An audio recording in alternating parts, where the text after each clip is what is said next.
स्वागत है आपका फिर से हमारे चैनल ब्रिलियंस 53 में। तो हमने विज्ञान शिक्षण तृतीय प्रश्न पत्र राजेंद्र सीरीज के लेक्चर नंबर 12 यानी कि इसके प्रीवियस वीडियो में हमने प्रश्न नंबर 53 तक पढ़ा था, जिसमें गति के प्रकार और गति का परिभाषा पढ़ा था। तो गति के 3 प्रकार हो गए, स्थानांतरी, गुणन और कंपनी, ट्रांसलेटरी, वाइब्रेटरी और रोटेटरी मोशन। तो चलिए आज के इस वीडियो लेक्चर को शुरुआत करते हैं, पढ़ते हैं, एनालिसिस करते हैं। चलिए वीडियो को लाइक कर दीजिए और जो भी डायरेक्ट फर्स्ट सेमेस्टर वाले एग्जाम देने वाले हैं उन्हें इस वीडियो को शेयर कर दीजिए और आल वाले बेल आइकन पे प्रेस कर दीजिए। और इस वीडियो के डिस्क्रिप्शन बॉक्स में टेलीग्राम का लिंक है, वहाँ से आप लोग टेलीग्राम से जुड़ सकते हैं और व्हाट्सअप चैनल लिंक है, वहाँ से आपको नोटिफिकेशन प्राप्त हो जाएगा। तो चलिए बिना किसी देरी के आज के इस क्लास को स्टार्ट करते हैं और समझते हैं। तो जल्दी से इस वीडियो को शेयर कर दीजिए और सब्सक्राइब करना ना भूलें। तो प्रश्न नंबर 54 है,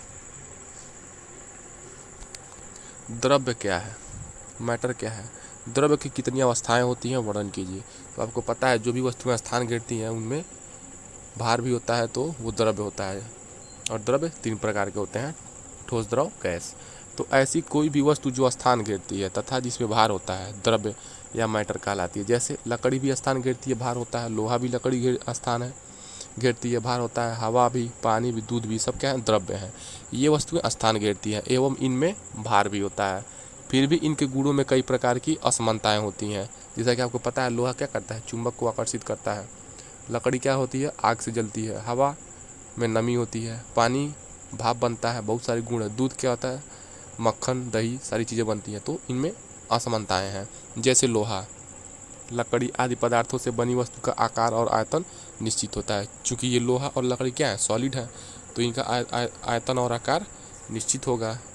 पानी, दूध आदि का आयतन तो निश्चित होता है, परंतु आकार निश्चित नहीं होता है, क्योंकि ये लिक्विड फॉर्म में होते हैं। जिस बर्तन में ये रखे डाले जाते हैं उसी का आकार ग्रहण कर लेते हैं। वायु, ऑक्सीजन आदि क्या है, गैस है। ठीक है, तो गैसों का आकार एवं आयतन दोनों ही अनिश्चित होता है। देखिए यहाँ पे द्रव्य डायरेक्ट आप लोग परिभाषा लिख के प्रकार लिख देंगे तो कहीं न कहीं वो इनकम्प्लीट माना जाएगा। तो पहले क्या करना है, पहले इसमें एग्जाम्पल दे दिया है। स्थान घेरता है, लकड़ी, लोहा ठोस हो गया, हवा पानी, हवा क्या हो गया आपका, गैस हो गया, पानी दूध क्या हो गया, द्रव हो गया। तो ठीक है, डायरेक्ट प्रकार ना बता के पहले एग्जाम्पल बता के समझा के बाद में प्रकार बताएगा। तो इस प्रकार हम देखते हैं कि द्रव्य की भिन्न भिन्न अवस्थाएं होती हैं। देखिए वही बात आ गई ना। तो सामान्यतः द्रव्य को इसके गुणों के आधार पर 3 अवस्थाओं में बांटा जा सकता है। ये निम्नलिखित हैं। पहला ठोस हो जाएगा, सॉलिड, दूसरा लिक्विड, तीसरा गैस। तो ठोसों का अपना आयतन एवं आकार दोनों निश्चित होता है। लोहा क्या है, ठोस है, तो उसका आकार भी निश्चित है, आयतन भी क्या है, फिक्स है। द्रव का क्या है, वॉल्यूम तो फिक्स है, 5 लीटर है। अगर मान लीजिए एक छोटे से बर्तन में अगर उसे बड़े से जग में रखते हैं तो वो भी 5 लीटर ही होगा, उसका आयतन नहीं चेंज होगा। ठीक है, बस उसका आकार चेंज हो जाएगा, तो परंतु आकार अनिश्चित होता है। जबकि गैसों का न तो कोई आकार होता है और न ही आयतन निश्चित होता है। ठीक है, जैसे मान लीजिए गैस अगर एलपीजी सिलेंडर में भरा है, उसे खोल देते हैं वहाँ से उसके रेगुलेटर से, तो लगता है वायुमंडल में उड़ने, यानी कि उसका ना आयतन निश्चित है ना आकार निश्चित है। तो द्रव्य को न तो उत्पादित किया जा सकता है और न ही इसे नष्ट किया जा सकता है। यानी कि न आप द्रव्य को उत्पादित कर सकते हैं और न ही नष्ट कर सकते हैं। इसे केवल विभिन्न अवस्थाओं में ही परिवर्तित किया जा सकता है। ठीक है, इस प्रकार द्रव्य के प्रकार हो गए। और प्रश्न नंबर 55 क्या है, तो लघुत्तरीय प्रश्नों में ऐसे ही प्रश्नों को लिखना है और समझा करके लिखना है। डायरेक्ट रटा रटाया चीज नहीं लिखना है। तो पत्तियों के प्रकार के नाम बताइए एवं उसके कार्यों का वर्णन कीजिए, अथवा पत्तियों के मुख्य कार्य लिखिए। तो जैसा कि आपको पता है, पत्ती 2 प्रकार के होते हैं। ये पत्ती मान लीजिए एक पत्ती ऐसे होती है, ठीक, एक पत्ती मान लीजिए कैसे होता है, ऐसे ऐसे कटा पीटा होता है, ऐसे ऐसे। तो पहला संयुक्त पत्ती, दूसरा सरल पत्ती। तो जो कटा पीटा रहता है जिसके किनारे पे पड़रक पे, वो संयुक्त पत्ती हो जाएगा। और सरल पत्ती जैसे मान लीजिए अमरूद का पत्ती हो गया, ठीक है, ऐसे जो रहता है ऐसे ऐसे जिसका स्ट्रक्चर रहता है, ये सरल पत्ती हो जाएगा। ये संयुक्त हो जाएगा और वो सरल क्या हो जाएगा, ऐसे हो जाएगा, सरल ऐसे हो जाएगा, ऐसे। तो संयुक्त पत्ती भी 2 प्रकार की होती है, एक पिच्छाकार होती है और एक हस्ताकार होती है। ठीक है, तो पत्तियों के कार्य क्या होते हैं। तो कुछ पौधों में पत्तियां रंगहीन हो जाती हैं तथा कीटों को आकर्षित करती हैं।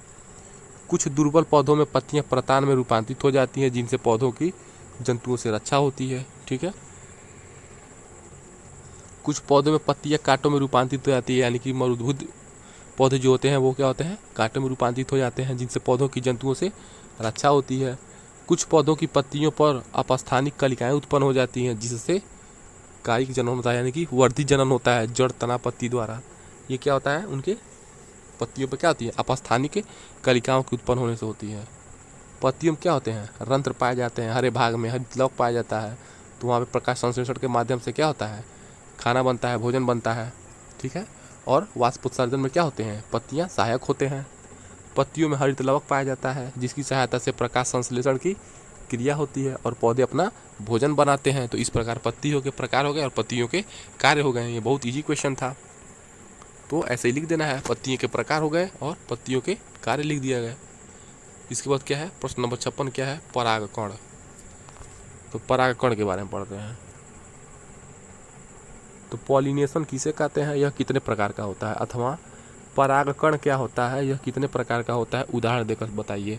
यानी कि मान लीजिए कोई पुष्प है या पौधा है, वो अपने ही जाति में, मान लीजिए वो द्विलिंगी है, यानी कि मेल और फीमेल दोनों एक ही पुष्प में है या ही एक ही पौधे में है, तो अपना नया जीव उत्पन्न करने के लिए वो क्या करता है, परागकोश से परागकण निकल करके हवा द्वारा, जल द्वारा, वायु द्वारा या जंतुओं द्वारा या कीट भक्षियों द्वारा क्या होता है, उसी के मादा भाग में वर्तिकाग्र में चला जाता है, तो उसे ही परागकण को क्या कहते हैं, परागण कहते हैं। तो परागकोशों के परागकण बनने के पश्चात आवश्यक है कि परागकण के नर केंद्रक मादा केंद्रक अंत तक पहुंचते हैं। तो वही बात हुआ, पुष्प के परागकोश से परागकणों के उसी पुष्प या दूसरे पौधे के किसी पुष्प के वर्तिकाग्र, वर्तिकाग्र यानी वर्तिकाग्र को क्या कहते हैं, तो वर्तिकाग्र को कहते हैं स्टिग्मा। ठीक है, स्टिग्मा तक पहुंचने की क्रिया को परागण या पॉलिनेशन कहा जाता है। तो परागण की क्रिया दो प्रकार की होती है, एक होता है स्वपरागण, एक होता है परपरागण। सेल्फ पॉलिनेशन और क्रॉस पॉलिनेशन। तो सेल्फ पॉलिनेशन में उसी पुष्प के उसी पौधे में ही क्या होगा, एक पुष्प के परागकण उसी पुष्प के अथवा उसी पौधों के अन्य पुष्प के वर्तिकाग्र पर, यानी कि उसी के स्टिग्मा, वर्तिका का अग्रभाग जो होता है उसे वर्तिकाग्र कहते हैं। मादा जो जनन अंग होता है पुष्प में, उसी को सबसे ऊपर वहीं से क्या होता है, परागकण जाता है, तो वहाँ पे जनन होता है। उदाहरण सदाबहार, पैंजी, गुलमेहंदी, मूंगफली व खट्टी बूटी, ये सब क्या है, स्वपरागण के उदाहरण है। सदाबहार, पैंजी, गुलमेहंदी, मूंगफली व खट्टी बूटी। दूसरा परपरागण। परपरागण में एक पुष्प के परागण उसी जाति के किसी दूसरे पौधे पर लगे पुष्प के वर्तिकाग्र पर पहुँचते हैं। परपरागण हेतु परागकणों को अन्य पुष्पों पर पहुंचाने के लिए किसी न किसी साधन की आवश्यकता होती है, जैसे कीट, वायु, जल, पक्षी अथवा जंतु। उदाहरण क्या हो जाएगा, परपरागण के सूरजमुखी, गेंदा, सालविया आदि में कीट परागण होता है। तो सूरजमुखी में क्या होता है और गेंदा, सालविया में क्या होता है, परागण होता है। गेहूँ, धान, मक्का व सभी घास में वायु परागण पाया जाता है। यानी कि गेहूँ, धान में क्या होता है, हवा के माध्यम से परागकण निकल के क्या होता है, उनमें नए जीवों की उत्पत्ति करने की जो क्षमता होती है, जनन होती है, वो वायु के माध्यम से होती है इनमें, गेहूं में, धान में और मक्का में। सूरज और गेंदा, सालविया में कीट के माध्यम से परागकण होता है। सेमल, आम, बबूल आदि में गिलहरी व चिड़ियों द्वारा। ठीक है, कौदम व कचनार में चमगादड़, आर्किड्स में घोंघों द्वारा परागण होता है। तो ये इंपॉर्टेंट है इतना दूर कि सूरजमुखी, गेंदा, सालविया में कीट द्वारा, गेहूं, धान, मक्का में वायु द्वारा, सेमल, आम, बबूल में गिलहरी व चिड़ियों द्वारा। ठीक है, कदम व कचनार, चमगादड़ में, आर्किड्स में, यानी कि इतना चीज़ में कदम, कचनार, चमगादड़, आर्किड्स में घोंघा द्वारा परागण होता है।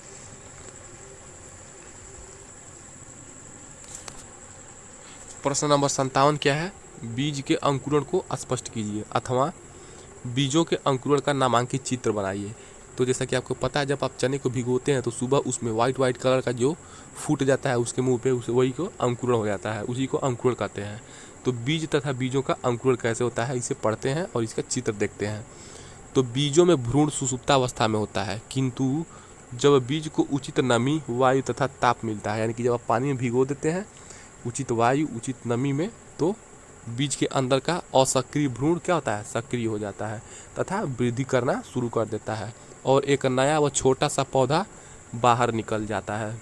इसी क्रिया को क्या कहते हैं, अंकुरण कहते हैं। ठीक है, अंड द्वार के द्वारा जल शोषित कर बीज क्या होता है, फूल जाता है और बीज चोल नरम होकर फट जाता है। ठीक है ना, ये आपको पता भी है। मान लीजिए ये चना है, इसे भिगोने पे मॉर्निंग तक क्या होता है, वाइट कलर का उसमें से जम जाता है और क्या होता है, जो उसका बीज चोल होता है, जो ऊपर का ब्लैक ब्लैक आवरण होता है, वो क्या होता है, फूल करके फट जाता है। ठीक है, क्यों फटता है, क्योंकि उसके अंदर जो भ्रूण है, ठीक है, बीज है, वो क्या है, सुषुप्त अवस्था में रहता है और जैसे वो उचित नमी और उचित वायु और उचित ताप पाता है तो क्या होता है, अंकुरित हो जाता है और फूल जाता है। तो इसे क्या कहते हैं, अंकुरण कहते हैं।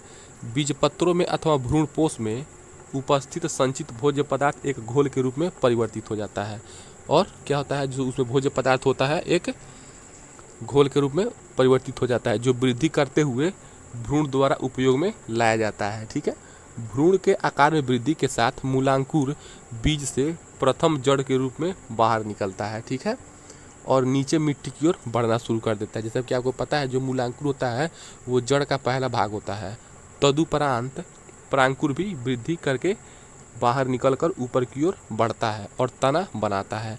यह बीजन कहलाता है। यानी कि जब जड़ के, मान लीजिए जब जड़ क्या होगा, जो उसका मूलांकुर होगा वृद्धि करके जड़ बनना स्टार्ट हो जाएगा, तो उसी के साथ साथ क्या होता है, प्रांकुर यानी कि उसके ऊपरी वाला भाग क्या करता है, वृद्धि करने लगता है और धीरे धीरे स्टेम यानी कि तना बनाने लगता है और उसके धीरे धीरे पत्तियां बनने लगती हैं। इसे क्या कहते हैं, इस प्रक्रिया को बीजन कहते हैं। बीजों के अंकुरण के लिए उचित नमी, ऑक्सीजन तथा ताप की जरूरत होती है। यानी कि बीजों के अच्छे अंकुरण के लिए अगर हम उचित नमी और उचित ऑक्सीजन नहीं देंगे तो वो अंकुरित होगा नहीं होगा। इसका चित्र देखिए, इसका चित्र ऐसे ही होता है। तो बीज का अंकुरण देखिए, देखिए पहले ये बीज ऐसे था, ठीक है, इसका बीज चोल जो फटा नहीं है, पहले यहाँ पे देखिए, अभी इसको देहात में कहते हैं जरई हुआ है और देखिए यहाँ पे ये देखिए ये ऐसे निकल रहा है इसका, ये इसी को कहते हैं मूलांकुर। मूलांकुर यही है। ठीक है, इसको इंग्लिश में कहते हैं रेडिकल। रेडिकल धीरे धीरे क्या हो गया, ये देखिए ये जड़ क्या हो गया, फैलने लगा और धीरे धीरे ये जड़ क्या होता है, चारों तरफ शाखाओं में फैल जाता है और ऊपर ये तना बनते जाता है और ये जड़ नीचे ज़मीन में चला जाता है और ये यहीं से क्या होता है, बीजन का प्रोसेस स्टार्ट होता है। यहाँ से बीजन होता है और अंकुरण कहाँ से हुआ है, यहाँ से क्या हुआ है, यहाँ तक आते आते अंकुरित हो गया है।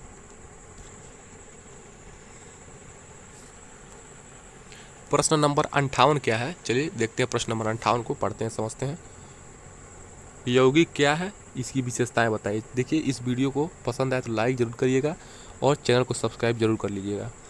तो कंपाउंड क्या है, दो अथवा दो से अधिक तत्वों के रासायनिक संयोग से मिलकर निर्मित पदार्थ क्या है, यौगिक कहलाते हैं।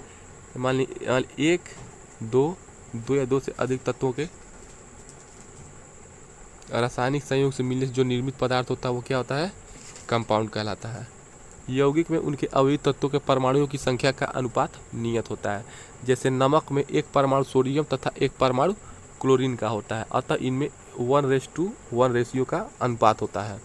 इसी प्रकार जल में हाइड्रोजन एवं ऑक्सीजन की रासायनिक संयुक्त द्रव्यमान के आधार पर 1 संबंधी 8 होता है। कैसे, H2O, हाइड्रोजन का परमाणु क्रमांक 1 गुणे 2, ऑक्सीजन क्या होता है 8। तो क्या हो गया,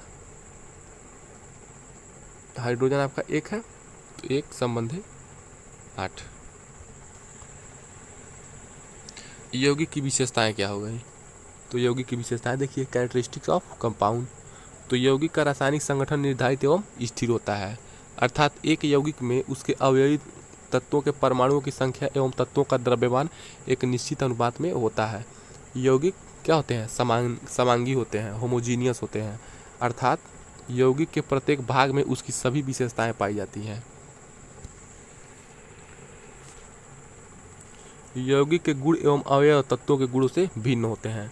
यौगिकों का गलनांक निश्चित होता है प्रत्येक यौगिक के भौतिक एवं रासायनिक गुण निश्चित होते हैं। यौगिक का क्वथनांक निश्चित होता है। यौगिक के अवयव तत्वों को साधारण भौतिक विधि के द्वारा अलग नहीं किया जा सकता है। यौगिक बनने की प्रक्रिया में प्रायः या तो ऊष्मा, प्रकाश या विद्युत ऊर्जा उत्पन्न होती है अथवा अवशोषित होती है। तो ये आपका यौगिक के 8 प्रॉपर्टी हो गया और यौगिक की परिभाषा हो गया। ठीक है, नेक्स्ट प्रश्न है, लघु बीजाणु या परागकण की संरचना बताइए। तो लघु बीजाणु क्या होता है? तो प्रत्येक परागकण एक अगुणित कोशिकी संरचना होती है। ठीक है,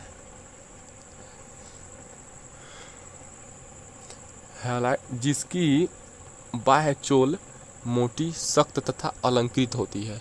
इसका निर्माण स्पोरोपोलेनन से होती है। इसके भीतर पेक्टिन एवं सेलुलोज की बनी एक पतली झिल्लीनुमा संरचना होती है। तो इसके भीतर क्या होता है? पेक्टिन और सेलुलोज की एक पतली झिल्लीनुमा संरचना होती है, जिसे हम क्या कहते हैं? इंटाइन, अंतःचोल कहते हैं। परागकण पॉलिन ग्रेन के अंकुरण के समय पराग नली इसी अंतःचोल से निर्मित होती है। इन भित्तियों के अंदर कोशिका द्रव्य पाया जाता है तथा इस द्रव्य में एक बड़ा केंद्रक होता है।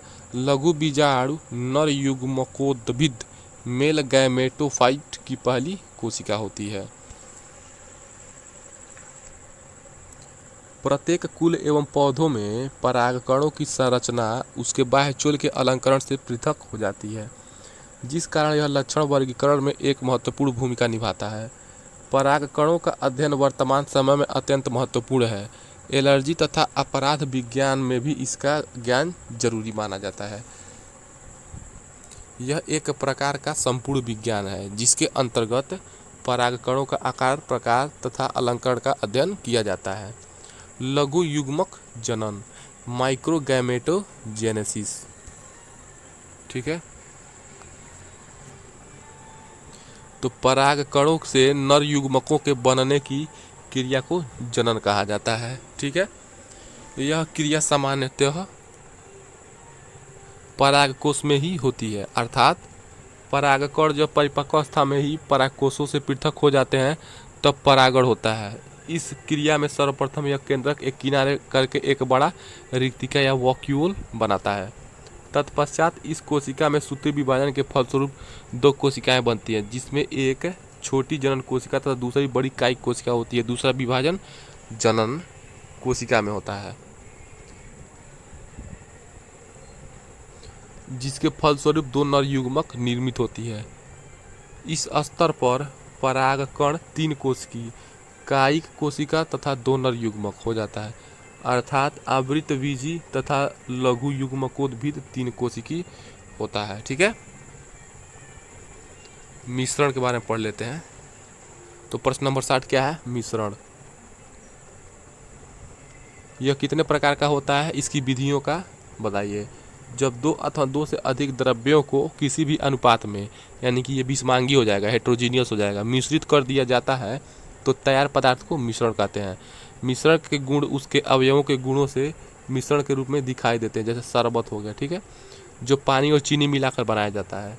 इसमें पानी के भी गुण होते हैं और चीनी के भी गुण पाए जाते हैं। ठीक है, बहुत ईजी है। मिश्रण 2 प्रकार के होते हैं। पहला एक समांगी होमोजीनियस मिक्सचर और दूसरा विषमांगी यानी कि हेट्रोजीनियस मिक्सचर। समांगी मिश्रण उस मिश्रण को कहते हैं जिसके प्रत्येक भाग के गुण दूसरे भाग के गुणों के समान होते हैं। ठीक है, जैसे शरबत हो गया। और समांगी मिश्रण उस मिश्रण को कहते हैं जिसके गुण अलग अलग भागों में अलग अलग होते हैं, जैसे चीनी एवं नमक का मिश्रण। ठीक है, तो चीनी का अलग प्रॉपर्टी हो गया, मीठा हो जाएगा। नमक क्या हो जाएगा? नमकीन लगेगा। तो ये आपका विषमांगी मिश्रण हो जाएगा। पहले क्या हो जाएगा? प्रभाजी आसवन, फ्रैक्शनल डिस्टिलेशन। प्रभाजी आसवन के द्वारा उन मिश्रित द्रवों को अलग करते हैं जिनके क्वथनांकों में अंतर बहुत कम होता है। ठीक है, इसके माध्यम से उस मिश्रण को अलग करते हैं जिनके क्वथनांकों क्या होता है? बॉइलिंग पॉइंट में बहुत कम अंतर होता है, अर्थात द्रवों के क्वथनांक एक दूसरे के समीप होते हैं। भूगर्भ से निकले गए कच्चे तेल में से शुद्ध पेट्रोल, डीजल, मिट्टी का तेल आदि इसी विधि द्वारा अलग किए जाते हैं। क्योंकि पेट्रोल, डीजल, मिट्टी का तेल जो होते हैं इनके क्वथनांकों में बहुत कम अंतर होता है, इसीलिए प्रभाजी आसवन फ्रैक्शनल डिस्टिलेशन का प्रयोग करके अलग किया जाता है। यानी कि एग्जाम में पूछेगा पेट्रोल, डीजल और मिट्टी के तेल को किस विधि से अलग करते हैं, तो प्रभाजी आसवन के माध्यम से। तो जलीय वायु, लिक्विड एयर से विभिन्न गैसों में भी इसी विधि द्वारा पृथक की जाती है। वर्ण लेखन, क्रोमेटोग्राफी, जो केमिस्ट्री के स्टूडेंट होंगे वो क्रोमेटोग्राफी समझते होंगे, तो वर्ण लेखन में तो यह विधि इस तथ्य पर आधारित है कि किसी मिश्रण के विभिन्न घटकों की अधिशोषण क्षमता अलग अलग होती है तथा वे किसी अधिशोषक पदार्थ में विभिन्न दूरियों पर अधिशोषित होते हैं तथा इस प्रकार अलग कर लिए जाते हैं। यानी कि कुछ पार्टिकुलर चीज़ें होती हैं वो क्या करती हैं, कुछ ही चीज़ों पर चिपकती हैं और कुछ ही चीज़ों पर नहीं चिपकती हैं, तो उसी के माध्यम से क्या होता है, अलग किया जाता है। वो जिस प्रॉपर्टी का होता है वही क्या करता है, वही पेपर यूज़ किया जाता है क्रोमेटोग्राफी में। भाप आसवन, स्टीम डिस्टिलेशन, तो भाप आसवन के द्वारा ऐसे कार्बनिक पदार्थों को शुद्ध किया जाता है जो जल में अघुलनशील होते हैं परंतु भाप के साथ वाष्पशील होते हैं। इस विधि के द्वारा विशेष रूप से उन पदार्थों का शुद्धिकरण किया जाता है जो अपने क्वथनांक पर अपघटित हो जाते हैं। कार्बनिक पदार्थों एसीटोन, मेथिल एल्कोहल, एसिटल्डिहाइड आदि का शुद्धिकरण इसी विधि द्वारा किया जाता है, तो स्टीम डिस्टिलेशन के माध्यम से किया जाता है। इस प्रकार हम नेक्स्ट वीडियो में पढ़ेंगे पुष्प के जो विभिन्न अंग होंगे उसके बारे में। देखिए यहाँ पे तो इसके बाद वाला वीडियो बहुत इंटरेस्टिंग होने वाला है, तो हमारे चैनल को लाइक शेयर सब्सक्राइब कर दीजिए ताकि यहाँ से नोटिफिकेशन चला जाए। और इस वीडियो के डिस्क्रिप्शन बॉक्स में व्हाट्सअप चैनल लिंक और टेलीग्राम का लिंक है, वहाँ से आप लोग जरूर जुड़ जाइए। और जो भी DL फर्स्ट सेमेस्टर वाला स्टूडेंट हैं उन्हें इस वीडियो को शेयर कर दीजिए। मिलते हैं नेक्स्ट वीडियो में, तब तक पढ़ते रहिए, मस्त रहिए। जय हिंद।